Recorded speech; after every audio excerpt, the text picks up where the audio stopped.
बद्रीनाथ में जब पहुंचे तो वहां पर व्यास जी महाराज का आश्रम था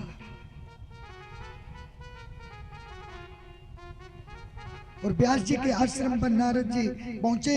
नारद जी ने वहां जाकर के अपने शिष्य को उदास देखा। उदास देखा और पूछा कि दुखी क्यों हो?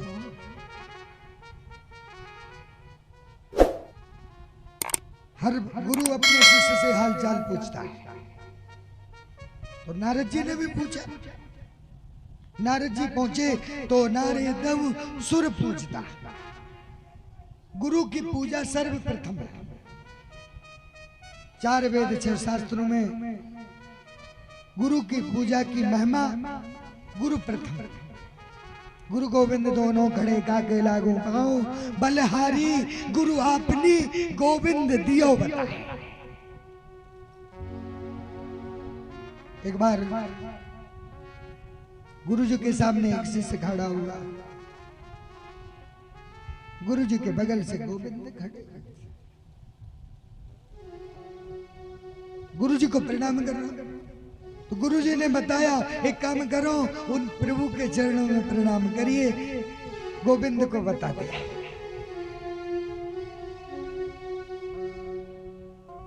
क्योंकि सेवा को दोनों भले, एक संत एक राम। यथा धर्मानुचर्या मुनि वर्यानुकीर्तिता तथा वासुदेवस्य महिमा अनुवर्णितम। नारद जी बोले, हे व्यास जी, जिस तरह आपने अर्थ धर्म काम और मोक्ष आदि की कथा को सुनाया, इसी प्रकार वासुदेव की कथाओं को, लीलाओं को श्रवण कराओ। भगवान की लीला का वर्णन के बिना शांति कैसे मिल सकती है? मन को शांति प्रदान करने का लाइसेंस चाहिए ना, तो हमेशा कथा का स्मरण करो।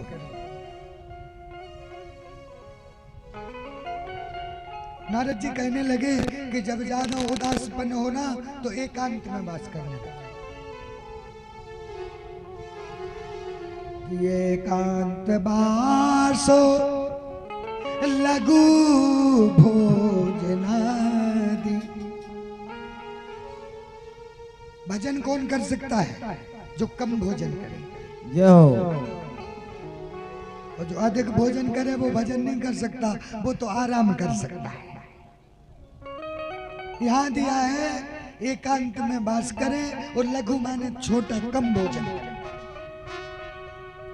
मौनम निशानम करना वरोधम। ज्यादा फालतू किसी से बोले ही नहीं, मौन धारण करे। काम हो तो ठीक है, ना हो तो किसी से बोलने की कोई जरूरत नहीं। मुने रसो संयमनम षडेसा चित्तम प्रसादम जनयन्ति शीघ्रम। अगर मन एकाग्र नहीं हो रहा हो तो क्या करें? क्योंकि चंचल मन एकाग्र नहीं होता। तो कई काम करो, प्राणायाम करो,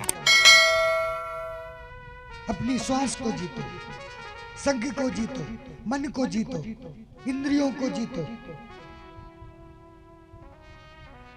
हम तो कथा में बैठते हैं तो जैसे अभी बैठे हैं ऐसे ही में उठ जाते, हम कैसे होते ही नहीं। कथा सुनने का विधान है कि एक आसन से बैठ करके कथा सुने, तब लाभ मिलता है।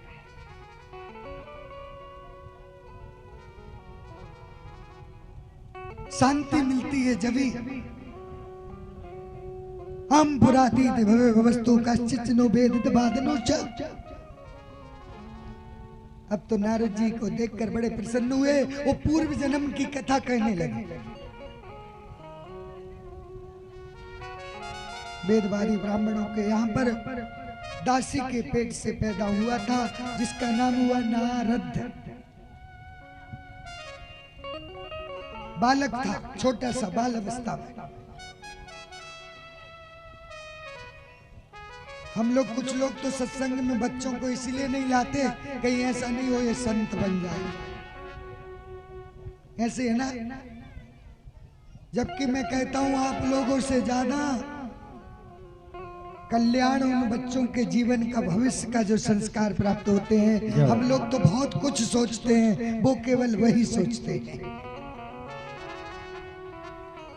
जैसे कोरे कागज पे चाहे अंगूठा ठोक दो और चाहे साइन कर दो। जीवन में अगर जीव के दो चीजें बरकरार हैं तो समझिए कि ठीक है। कौन कौन से? एक तो साइन, जो साइन होते हैं ना वो, और दूसरा जीवन का उसका इंसानियत। अगर ठीक है तो उसको सरकार कहीं भी बगैर कोई रुकावट के कोई भी लोन दे देगी।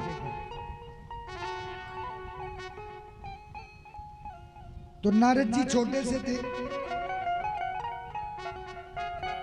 माता जी के साथ साथ में चलते थे, मामा करते करते वो साधु और ब्राह्मणों की सेवा करती थी, कहीं गौ सेवा करती थी, कहीं झाड़ू पोंछा करती थी, कहीं बर्तन मांजती थी। ये उनकी सेवा थी ब्राह्मणों और साधुओं की।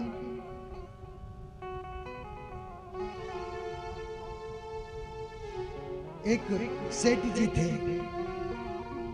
रोज कथा में जाते। एक दिन की बात के सेठ जी का बच्चा हट कर लिया कि मैं कथा में जाऊंगा, पिताजी तुम दुकान चलाओ और मैं कथा में।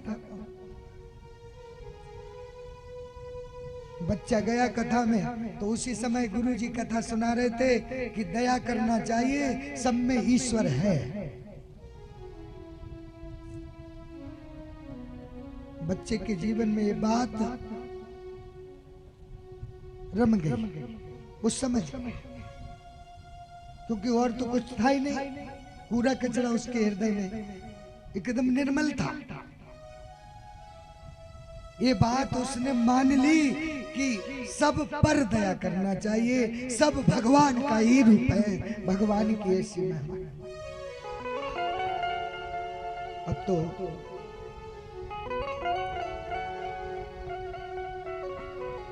कुछ देर बाद में कथा में से आया और दुकान पे बैठ गया। तो उसकी दुकान थी अनाज की, बनिया था, अनाज खरीदता था। एक गाय आ गई और अनाज गेहूं खाने लगी, उसने नहीं भगाई। का महाराज जी कथा में बता रहे थे कि सब में भगवान है,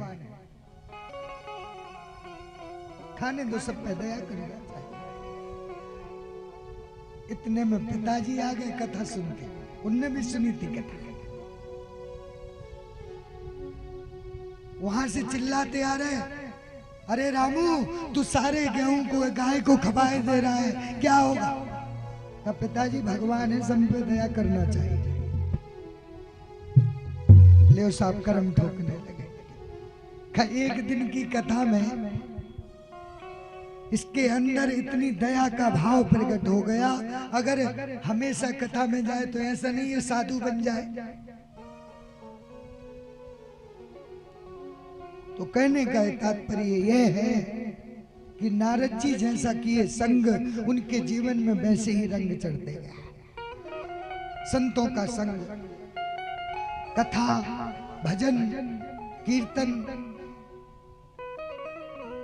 कुछ दिन बाद इन्हें भगवतो वासुदेवस्य वेदसा, वे निर्मल होकर के भगवत भक्ति उनके हृदय में जागृत हो गई।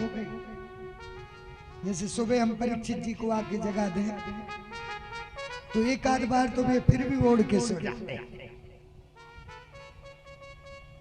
एक बार जगाया फिर थोड़ी देर के लिए कब ओढ़ के सो जाते, आधा घंटा एक घंटा तो फिर सो जाते। तो ऐसे ही आज नारद जी ने अपने सोए हुए बुझे हुए दीपक को प्रज्वलित कर लिया ज्ञान से। महाराज जिसका खुद का दीपक बुझा पड़ा हो वो दूसरे का जलाएगा ही कैसे?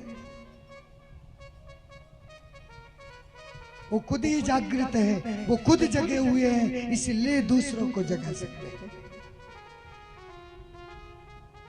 नारद जी विचार करता हुए व्यास जी बोले, हे नारद जी, आपने अपनी आयु शेष भाग कैसे व्यतीत की? नारद जी कहने लगे कि चातुर्मास होने पर ये संत चले गए का इकलौता मैं अपनी माँ का बेटा हूं, और परिवार में 10-20 बच्चे भी हो जाए वो सब कुमारगामी हो जाए, सभी दरिद्री हो जाए, सभी पापी हो जाए, तो ऐसे बच्चों को जन्म देने से भी माँ का कोई उद्धार होने वाला नहीं है।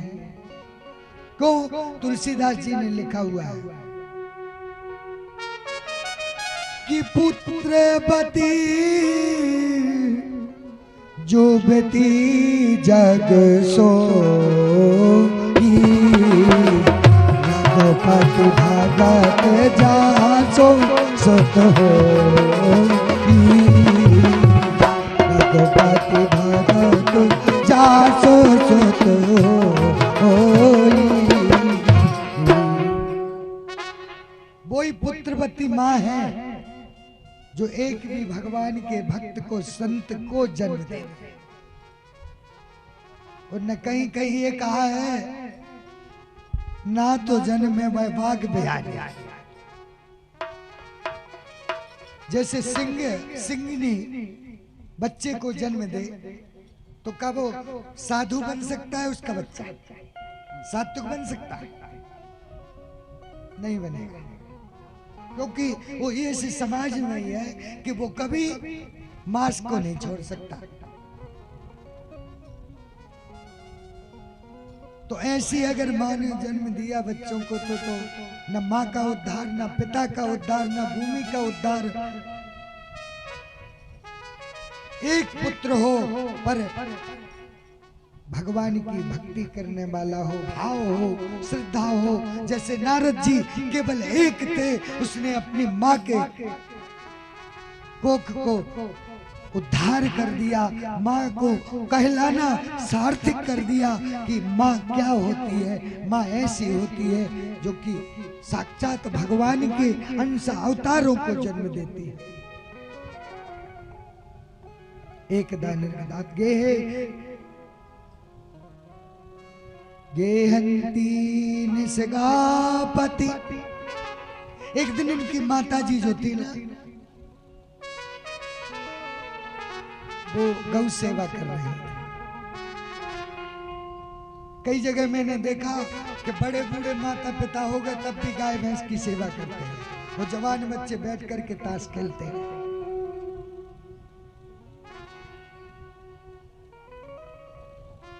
तो इसलिए एकदा वयोवृद्ध माती नारद जी की माँ आज भी उनने अपना धर्म करना नहीं छोड़ा, गौ सेवा करती थी, करते रहे। और हम लोगों ने तो आज पता है क्या करना शुरू कर दिया। पहले के लोग करते थे गौ सेवा, तो उनके पाप ताप दूर होते रहते थे। गोबर गोमूत्र से स्पर्श होता रहता था तो पाप दूर होते रहते थे।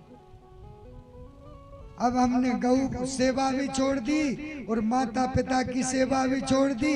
अब तो केवल बहु सेवा करना शुरू कर दिया। जय हो गुरुदेव, जय हो। अब वो आशीर्वाद गौ सेवा का मिले कहां से? गौ सेवा में ऐसी शक्ति थी कि जो नारद जी की मां गई ना, 4 बजे ब्रह्म मुहूर्त में उठ करके वो जैसे गौ की सेवा करने लगी, उसी समय वहां पर एक बहुत बड़ा सर्प पड़ा। रात्रि में देखा नहीं, सयानी थी बड़ी बूढ़ी, जैसे ही पैर उस सर्प पर पड़ा तो उनकी मां को सर्प ने डस लिया। अब तो माने देह का त्याग कर दिया। नारद जी सोचने लगे, माता जी गाय का दूध लेके आ रही होंगी, दूध आ रहा होगा, दूध आ रहा होगा, इंतजार करते करते 5 बजे, 6 बजे, 7 बजे, 8 बजे का अभी तक दूध ही नहीं आया।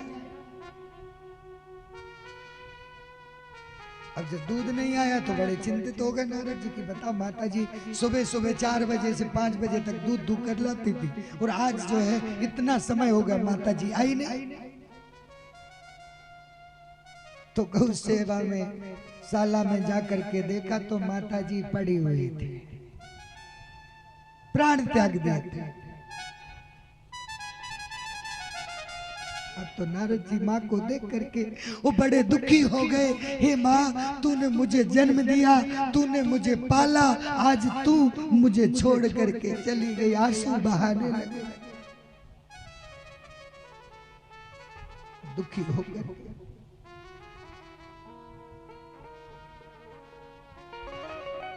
आंसू बहने लगे, रोने लगे। एक भाव तो ये था कि आज मैं माँ की बंधन में था, आज मेरी माँ चली गई, आज मैं स्वतंत्र हो गया, अब मैं जाकर के भजन करूंगा। और एक दुख इस बात का था कि जिस माता ने मुझे बड़ी कष्टों से पाला, मेरा पालन पोषण किया, मुझे जन्म दिया, आज वो जन्म देने वाली माँ छोड़ करके चली।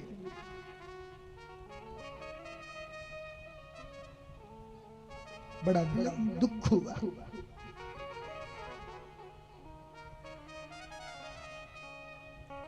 झूठी दुनिया से मन को हटा लो, वो झूठी दुनिया से मन को हटा लो, ध्यान मैया जी के चरणों में लगा लो, नसीबा तेरा जग जाएगा, नसीबा तेरा जग जाएगा, नसीबा तेरा जाग जाएगा, नसीबा तेरा जाग जाएगा, नसीबा तेरा जाग जाएगा, नसीबा तेरा जाग जाएगा, नसीबा तेरा जाग जाएगा, नसीबा तेरा जाग जाएगा।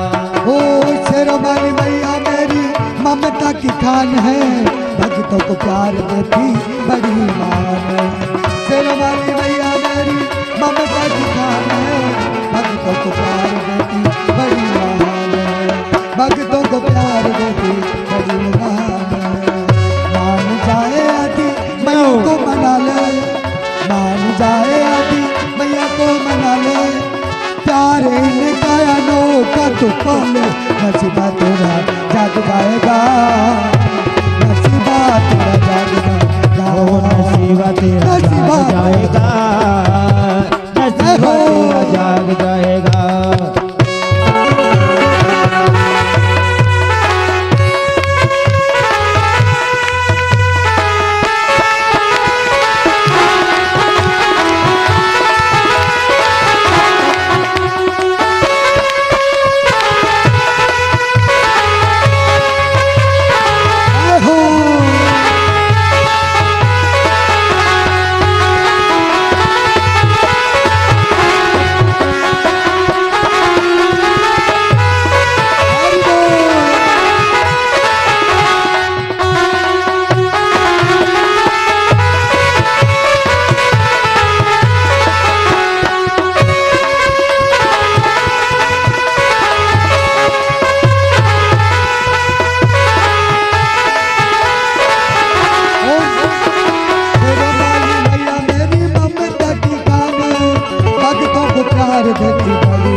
दुनिया का चलना पग पग में मिले यहाँ धोखा ही धोखा है, झूठी दुनिया का ये चलना अनोखा।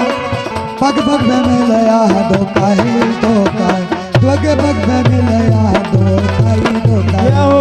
जोते इनकी जोते इनकी जोते इनकी तू दिल में जगा ले, राधे यार इनका अनोखा तू पाल नसीबा तेरा जाग जाएगा, नसीबा तेरा जाग जाएगा, नसीबा तेरा जाग जाएगा। झूठी दुनिया से झूठी दुनिया से झूठी दुनिया से मन को हटा ले, तुम मैया जी के चरणों में डाले, नसीबा तेरा जाएगा,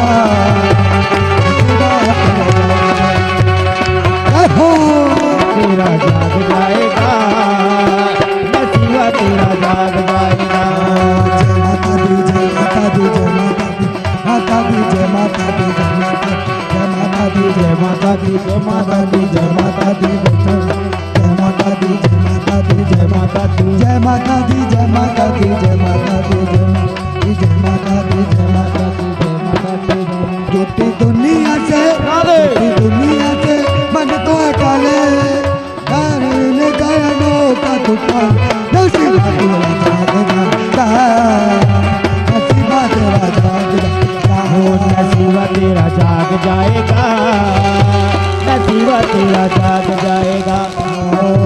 नसीबा तेरा जाग जाएगा। नसीबा तेरा जाग जाएगा, नसीबा तेरा जाग जाएगा, नसीबा तेरा जाग जाएगा, नसीबा तेरा जाग जाएगा।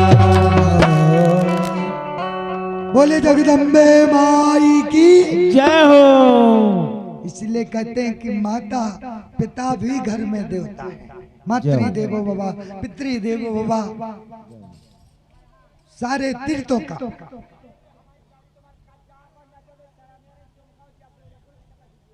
अच्छा अच्छा, हाँ बोलत जाएंगे। आज के भजन करने लगे, माता का अंतिम संस्कार। आकाशवाणी हुआ, नारद तुमको मेरा क्षणिक दर्शन संत की कृपा से हुआ। अगर संतों की कृपा हो जाए तो भगवंत का दर्शन भी सुलभ हो जाता है। और हम सोचें कि बगैर संतों की कृपा से महाराज कुछ मिल जाए तो किसी को कुछ नहीं। मृत्यु के बाद प्रलय का समय आने पर ब्रह्मा जी ने मैं पेट में चला गया, नारद जी कह रहे। फिर नारद जी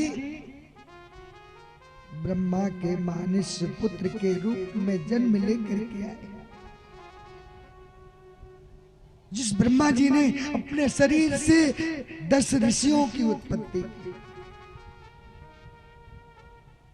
सृष्टि करने मरीचि आदि ऋषियों को ब्रह्मा जी की गोद में पैदा हुए, तभी से भगवान के गुणगान करने हुए बिगर रोक टोक के 3 लोक में विचरण करता हुआ केवल इच्छा मात्र भगवान के दर्शन की हो जाती है। ऐसा कहते कहते नारद जी बेवल होकर के भगवान के नाम का स्मरण करते करते नमो भगवते तुभ्यम वासुदेवाय धीमहि प्रद्युम्नाय निरुद्धाय नमः शंकर शरणाय च, ऐसे भगवान के नाम का गायन किया।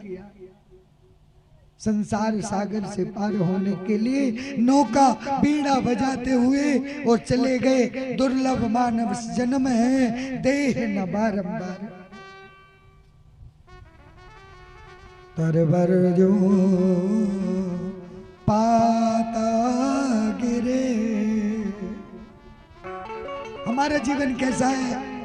जैसे एक पीपल के वृक्ष का पत्ता टूट करके गिर जाए और हवा में उड़ जाए। अब कहो कि दोबारा लग जाए, वो नहीं लगेगा। ऐसी ये मनुष्य का जीवन मिला है, फिर मिलेगा कि ये कोई निश्चित नहीं।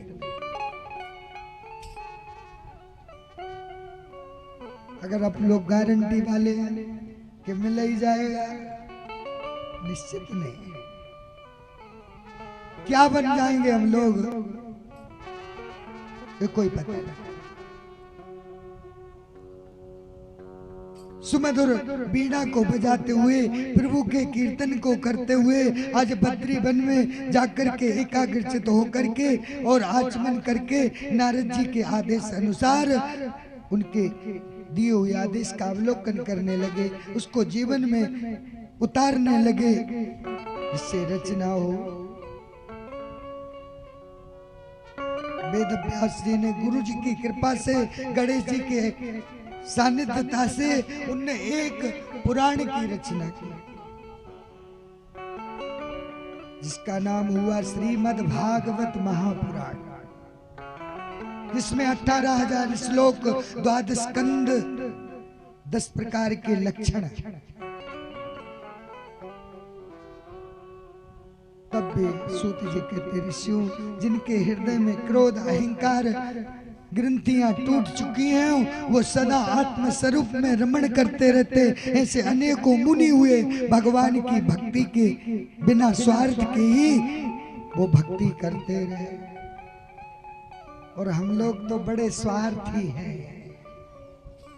1 रुपया की अगरबत्ती लगा के और कहते हैं कि हे भगवान 1 लाख रुपया को फायदा हो जाएगा।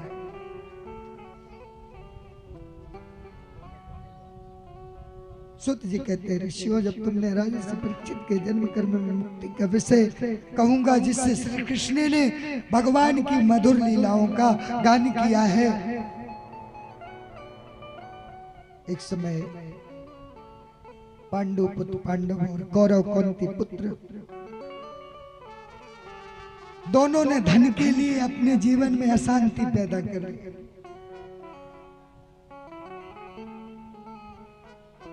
दो चोर थे, एक राजा के यहाँ चोरी करने के लिए गए, तो दोनों ने मिलकर के चोरी की थी। अब दोनों चोर आपस में लड़ने लगे, मैं इतना नहीं लूंगा, मैं इतना नहीं लूंगा, तुम ज्यादा क्यों लोगे, मैं कम क्यों लूंगा। कोई मानने को तैयार ही नहीं। धीरे धीरे लड़ाई करते करते ये स्थिति गुजरी कि सुबह हो गई।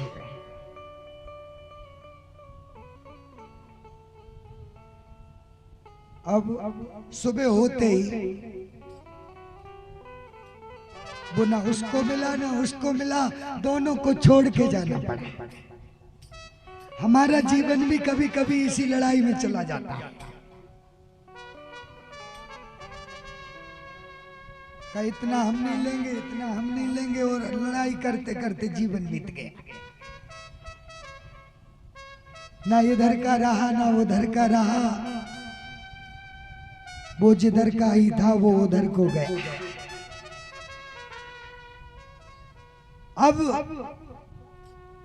जीवन हमारा इसी लड़ाई में बीत जाता है और हम यथार्थ उस सत्य को नहीं जान पाते। तो जाने का समय आ जाता है, सुबह हो जाता है। अगर ये लड़ाई मिट जाए ना जीवन की, तो संसार में महाराज फिर कोई अशांति नहीं, दुखी नहीं। दोनों भाई हैं पर लड़ाई केवल है धन के लिए। बहुत समझाया भगवान से द्वारकाधीश ने, बहुत पसारा मत करो कर थोड़े की आस, बहुत पसारा जिन कियो सो ही गए उदास। आज इतना नहीं राज इतना है कि पूरब से पश्चिम तक और दक्षिण से उत्तर तक उन्हीं का साम्राज्य और कोई का नहीं है। पुत्र अशोक का तुर्क आज व्याकुलता को देख करके अर्जुन एक दिन अश्वत्थामा जाकर के द्रौपदी के 5 पुत्रों को मारने के लिए गया और 5 पांडवों को मारने के भाव से 5 द्रौपदी के पुत्र सो रहे थे, उनके सिरों को काटा, बोरी में भरा और जाकर के धृतराष्ट्र दुर्योधन को दिखाया।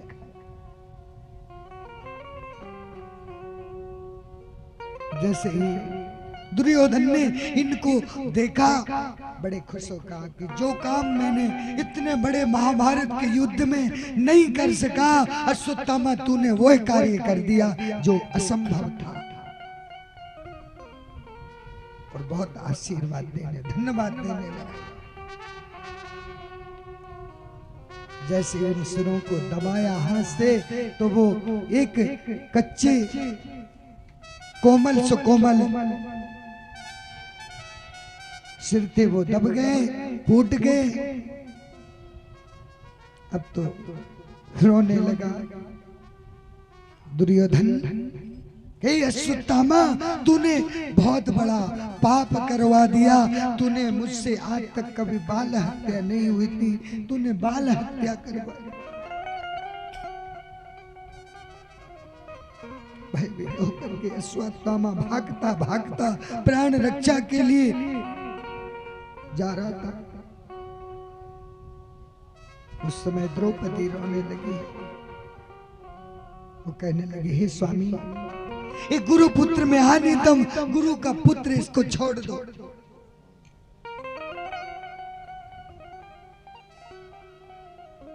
अश्वत्थामा ने एक बार जब उत्तरा गर्भवती थी, उस समय फिर पांडव वंश के सूर्य को अस्त करने के लिए अस्त्र चला दिया कि जिससे कि उत्तरा का गर्भ नष्ट हो जाए, उत्तरा समाप्त हो जाए।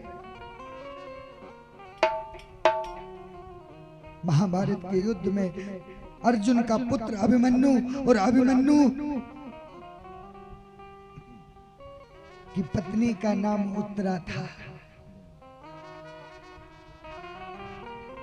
और कई उत्तरा लोग बैठी बैठे सुन रहे हैं, मगर परीक्षित कोई के गर्भ से जन्म ना भया।